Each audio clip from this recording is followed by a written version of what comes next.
आप सभी को सादर नमस्ते। आज मैं आप सबके सामने अथर्ववेद की एक ऋचा प्रस्तुत कर रही हूँ। उलूकयातुम शुशुलूकयातु जही श्वायातुमुत कोकयातुम सुपर्ण यातुमुत गृधः यातुम दृशदेव प्रमृण रक्षेन्द्र। योगी जनों ने काम क्रोध आदि विकारों को पशु पक्षियों की उपमा दी है। वो हमारे अंदर जो ये सारी बुरी वृत्तियाँ हैं, उन्हें वो जो पशु पक्षी जो हम आसपास देखते हैं, जिन्हें हम बहुत अच्छी तरह जानते हैं, उनसे उनकी तुलना करके हमें समझाने का प्रयत्न किया है कि हमारी ये जो वृत्तियाँ हैं ये किसके जैसी हैं, ताकि हम उनको पहचान सकें। उनका ये व्यवहार इस मंत्र के आधार पर है। उलूक का अर्थ है उल्लू। उल्लू अंधकार से प्रसन्न होता है। अंधकार और मोह एक ही वस्तु है। मूढ़जन मोह के कारण अज्ञान अंधकार में निमग्न रहना पसंद करते हैं। उलूकयातु का सीधा साधा अर्थ हुआ मोह। मोह का अर्थ प्रेम नहीं होता।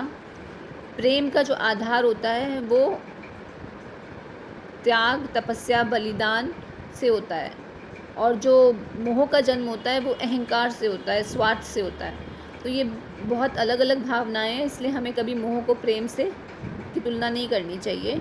जैसे कि जब कोई व्यक्ति अपने किसी को प्रेम करता है हृदय से, तो वो उसका सुख चाहता है। वो चाहता है कि वो खुश रहे, वो उसके लिए अपने लिए बहुत त्याग तपस्या करता है, अपने सुखों को उसके सुख के लिए बलिदान करता है, और वो चाहता है कि मुझे कुछ मिले ना मिले। जैसे एक माँ अपने बच्चे के लिए चाहती है कि बस वो सुखी रहे, उसके लिए वो कितने बलिदान करती है।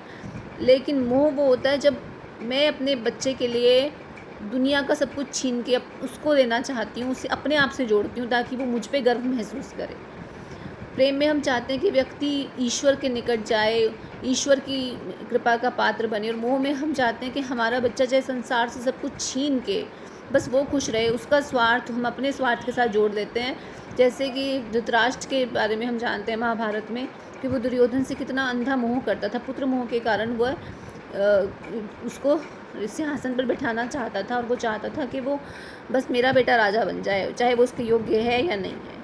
वात्स्यायन ऋषि ने लिखा है, मोह पापियान, मोह सबसे बुरा है। राग और द्वेष इसी से उत्पन्न होते हैं, क्योंकि जब हम किसी चीज़ से मोह करते हैं तो हमें इतना राग हो जाता है, और हम अन्य हर प्राणी से बस द्वेष करते हैं, क्योंकि वो हमें रुकावट दिखाई देता है। जैसे युधिष्ठिर योग्य होते हुए भी धृतराष्ट्र से हृदय में द्वेष करते थे, और अपने पुत्र के प्रति उनका अत्यंत राग हो चुका था, क्योंकि वह उनकी बुद्धि के ऊपर अंधकार छा गया था। जैसे उल्लू अंधकार से प्रसन्न होता है, ऐसे जो व्यक्ति मोह वाली वृत्ति में बुरी तरह फंस चुका है, उसके ऊपर वो नियंत्रण नहीं कर पा रहा है, तो उसकी बुद्धि में पूरा अंधकार छा जाता है, और उसको वही चीज़ें अच्छी लगती हैं। जब उसके पुत्र को कुछ मिलता है तभी वो खुश होता है। शुशुलुक, भेड़िया बहुत क्रूर होता है, बहुत द्वेषी होता है। शुशुलकयातुम का अर्थ है द्वेष की भावना।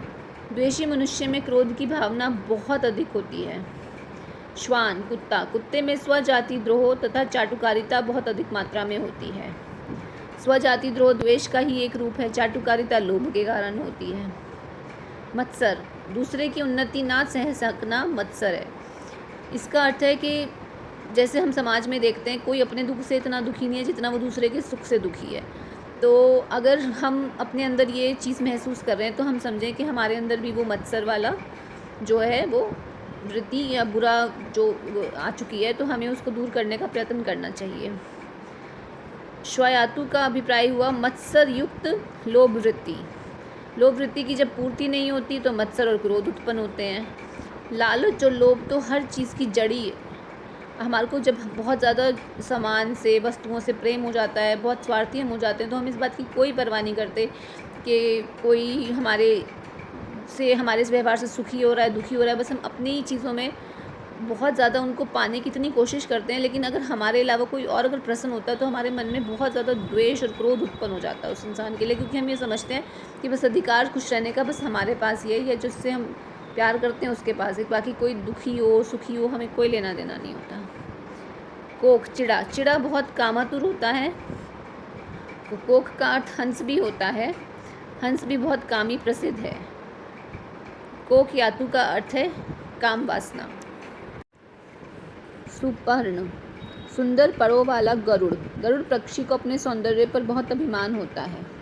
सुपर्ण यातु का भाव हुआ अहंकार, वृत्ति, मन। गृध, गिद्ध बहुत लालची होता है, गिद्ध का अभाव हुआ लोभ वृत्ति। वेद ने इन सब का एक ही नाम रखा है, राक्षस। अर्थात मोह, क्रोध, मत्सर, काम, मद और लोभ राक्षस हैं। राक्षस या रक्षस शब्द का अर्थ है जिससे अपनी रक्षा की जाए, अपने आप को बचाया जाए। मोह आदि आत्मा के शत्रु हैं, इन्हें मार देना चाहिए।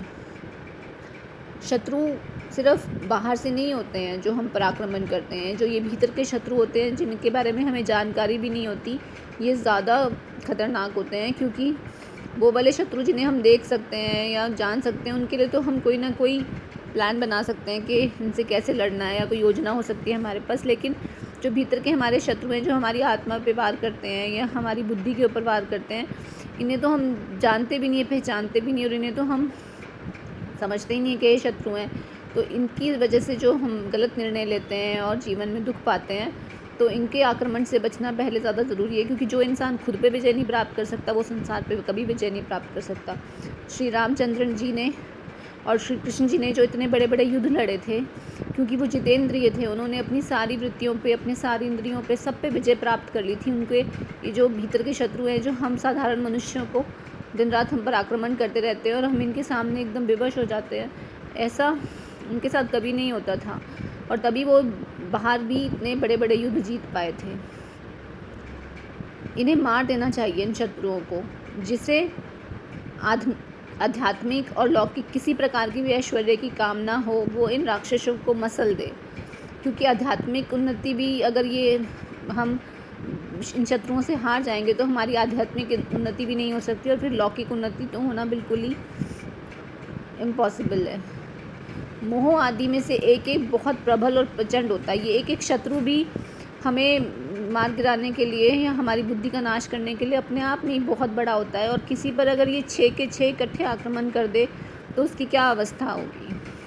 अतः मनुष्य को सदा सावधान व जागरूक रहना चाहिए और अपनी इन वृत्तियों को पहचान कर इन्हें नष्ट करने का निरंतर प्रयत्न करना चाहिए।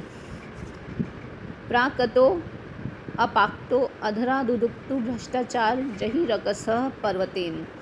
अथर्ववेद कह रहा है, आगे से, पीछे से, नीचे से, ऊपर से, सब ओर से राक्षसों को वज्र से मार दे, अर्थात दुष्ट वृत्तियों का सर्वदा सफाया कर दो। अपने अंदर इन प्रवृत्तियों को पहचानो, उन शत्रुओं को देखो कि ये हमारे ऊपर निरंतर कैसे आक्रमण कर रहे हैं। उन वृत्तियों से अपने मन को, अपनी बुद्धि को हटाने का प्रयत्न करना चाहिए, ताकि हम अपने इस मनुष्य जीवन को सफल कर सकें और सुख से रह सकें। धन्यवाद।